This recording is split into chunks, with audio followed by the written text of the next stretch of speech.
সাবু দিয়ে কীভাবে রসমালাই তৈরি করা যায় তা আজকে আমরা দেখব। 1 কাপ সাবু নিয়ে পানিতে 10 মিনিট ভিজিয়ে রাখবো। পানি ঝরে গেলে আমরা ডো করার জন্য স্বাদ মতো লবণ দেব, অল্প একটু চিনি দেব, দিয়ে আমরা ডো তৈরি করে নেব। তো ডো করার জন্য আমরা বেশ কিছু মুথিয়ে নেব।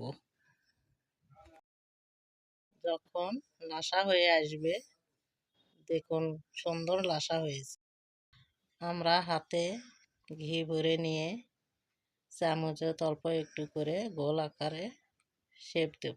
গোল আকারে শেপ দেওয়া হয়ে গেলে বেশ কয়েকটা এভাবে বল করে নেব। কড়াইয়ে আমরা 1/2 লিটার দুধ দেব। দুধ গরম হয়ে আসলে আমরা কয়েকটা এলাচ দেব। এলাচ দিয়ে দুধ নেড়ে নেব। দুধ গরম হয়ে আসা পর্যন্ত আমরা নাড়তে থাকব। দুধের ভেতর আমরা সাবুর বলগুলো ছেড়ে দেব।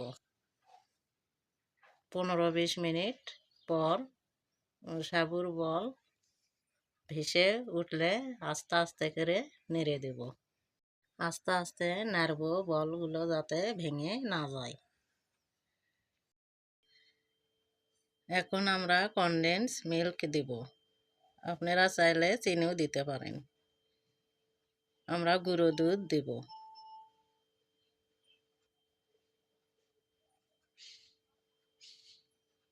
গুঁড়া দুধ দিয়ে ভালোভাবে মিশে নেব।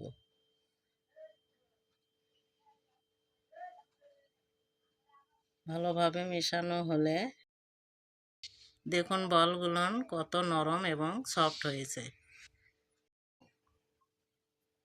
একটি পাত্রে আমরা ঢেলে নেব। ঢেলে নিয়ে পরিবেশন করব। এগুলো আপনারা সকালে কিংবা বিকালে নাস্তায় খেতে পারবেন।